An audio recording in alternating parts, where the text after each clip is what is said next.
Hello friend, welcome to Safwan classes. In today's lecture we will discuss about the C preprocessor. C के हम preprocessor chapter को discuss करेंगे। Preprocessor होता क्या है? The preprocessor is another distinctive feature of C. In other higher level language, the source program is submitted directly to the corresponding language compiler, which in turn produce object code. But in C, the source program is first passed to the program called preprocessor. The preprocessor act on the source program according to instruction specified to it in the source program. जो दूसरी language होती है सी के अलावा, ठीक, other higher level language में, उसमें जो आप कोड लिखते हो डायरेक्ट कंपाइलर को सबमिट हो जाता है, लेकिन सी में ऐसा नहीं होता है।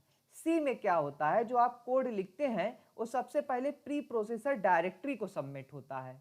The source program first part the program called preprocessor, पहले प्री प्रोसेसर को सबमिट होता है। क्यों प्री प्रोसेसर को सबमिट होता है?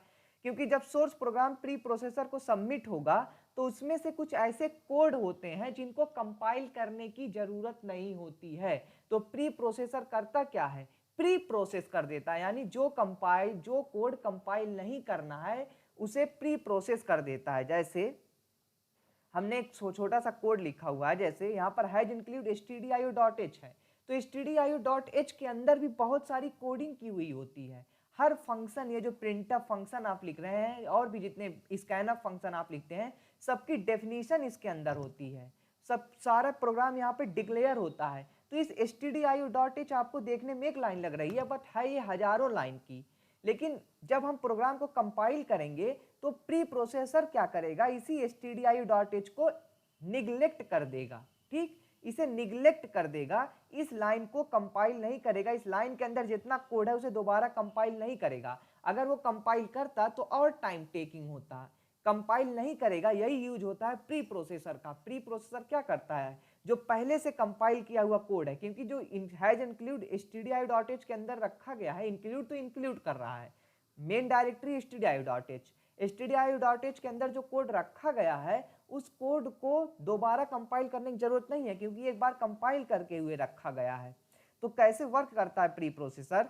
Source program, pre processor expand source program, उसके बाद सी कंपाइलर को देगा।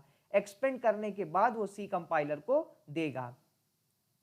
Output produced by the preprocessor is then submitted to the C compiler. The instruction specified in the source program to the processor are called the preprocessor directive. The preprocessor play a very important role in enhancing readability, modifiability and portability. ये तीनों बढ़ाने का ये काम करता है। All preprocessor directives should start with the symbol has. ये symbol has से स्टार्ट होता है। NC allow the symbol to be preceded by space or label. Only one directive can appear in a line. एक line में सिर्फ एक directive आप लिख सकते हैं। The directive are not terminated by semicolon. और ये जो डायरेक्टरी होती है इसके बाद हम सेमीकॉलन भी नहीं लिखते हैं। कहाँ लिखते हैं? कभी नहीं लिखे हमने semicolon. The preprocessor directive can be placed anywhere in a source program. The directive apply to the source code which follow them. The preprocessor directives are broadly classified into three types based on the purpose for which they are used. पहला है file inclusion directory, micro definition directory और conditional compilation directive. तो हम पहला देखते हैं file inclusion directory. ठीक, कैसे हम प्री प्रोसेसर को यूज करते हैं, देखिए हमने हैज इंक्लूड stdio.h लिख दिया, उसके नीचे ध्यान से देखिए हमने क्या लिखा हुआ, हमने लिखा हुआ हैज इंक्लूड, फिर कोट के अंदर test.c।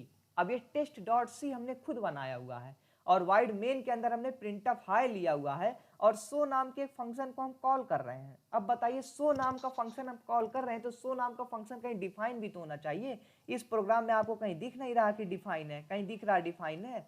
इस प्रोग्राम में तो है ही नहीं सो डिफाइन। तो सो कहाँ डिफाइन है? इस test.c के अंदर डिफाइन है, और इस test.c को हमने अलग प्रोग्राम में लिखा हुआ है।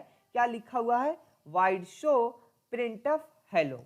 शो का फंक्शन हमने test.c के अंदर लिखा हुआ है, और test.c को हमने क्या कर लिया है? इंक्लूड कर लिया है। अब देखिए, जब ये प्रोग्राम कंपाइल होगा तो सबसे पहले ये पूरा कोड प्री प्रोसेसर को दे दिया जाएगा। प्री प्रोसेसर करेगा क्या? test.c के अंदर क्या लिखा हुआ है?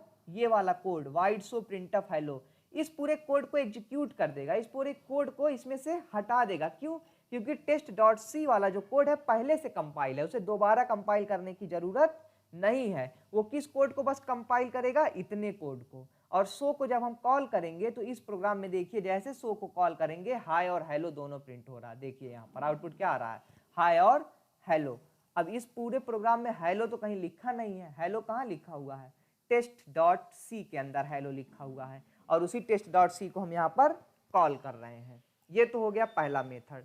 दूसरा मेथड है मैक्रोज डेफिनेशन डायरेक्टरी। ये भी हम देखते हैं मैक्रो क्या होता है। ठीक, पहला सवाल आपसे कि मैक्रो क्या होता है। तो macro is defined to be a symbolic name assigned to be a segment of text. The preprocessor directive defines is used for defining macro. Defining macro, आप जब भी हैश डिफाइन के साथ कोई भी वैल्यू डिफाइन कर देते हैं तो पूरे प्रोग्राम में वो फिक्स हो जाती है और यही कहलाती है मैक्रो। यही कहलाती है क्या, मैक्रो। हमने जो हैश डिफाइन पी लिखा है, जहां जहां पी यूज करेंगे वहां वहां 3.14 प्लेस्ड होगा। पी की वैल्यू क्या है, void main int r float area circum, हम एक सर्कमफ्रेंसेस निकाल रहे हैं एक सर्किल का। इंटर रेडियस ऑफ सर्किल, यू सर्कल का वो रेडियस देगा और एरिया हम निकाल रहे हैं पी आई इंटू आर। तो आपको पता है पाई इंटू आर होता है, ठीक है, एरिया सर्कल का। एरिया हम निकाल रहे हैं सर्कल का तो पाई आर, और सर्कमफ्रेंसेस क्या होता है 2 पाई आर। ये पाई आर स्क्वायर है और ये 2 पाई आर है। तो एरिया में जो हमने पाई लिखा हुआ है, पाई की वैल्यू हमने एक बार डिफाइन कर दी। अब हमें हर जगह 3.14 लिखने की जरूरत नहीं है, जहां जहां हम पाई लिखेंगे वहां वहां 3.14 प्लेस होगा। तो ऐसी जब हैश डिफाइन के साथ किसी को हम डिफाइन कर देते हैं उसे कहते हैं माइक्रो डेफिनेशन। इंटर रेडियस 3 डाले, एरिया आ गया 28 इतना, सर्कमफ्रेंसेज आ गया 18.84। दूसरा एग्जाम्पल देखते हैं। इसके अंदर हमने क्या लिखा हुआ, हैश डिफाइन एक्सेप्ट। हमने एक्सेप्ट को डिफाइन किया हुआ है कि जहां भी हम एक्सेप्ट लिखेंगे वहां पर क्या समझा जाएगा, वहां पर समझा जाएगा प्रिंटफ। जहां भी हम एक्सेप्ट लिखेंगे वहां समझा जाएगा प्रिंटफ। और प्रिंटफ के अंदर हमने क्या लिखा हुआ, इंटर टू नंबर। ठीक, एक बार हमने डिफाइन कर दिया, जहां जहां एक्सेप्ट लिखा जाएगा वहां वहां ये लाइन अपने आप प्लेस्ड हो जाएगी। हमने लिखा इंट ए बी, फिर हमने लिखा accept semicolon scanf, फिर प्रिंट ऑफ। तो इस एक्सेप्ट की जगह क्या प्लेस हो जाएगा, इंटर टू नंबर। ये देखिए आ गया ना, इंटर टू नंबर 2 और 3, आउटपुट आ गया इक्वल टू बी इक्वल 3। तो ये है आपकी मैक्रो डेफिनेशन। एग्जाम में अगर आपसे कहता है कि मैक्रो के थ्रू कोई प्रोग्राम बनाओ तो इस तरीके से मैक्रो के थ्रू कोई प्रोग्राम बनाया जाता है। आई होप आपको प्री प्रोसेसर डायरेक्टिव और माइक्रो भी समझ में आ गया होगा। अगर आपको समझ में ना आया तो कमेंट सेक्शन में अपनी प्रॉब्लम बताएं, हम आपको दोबारा समझाएंगे। Thanks for watching it.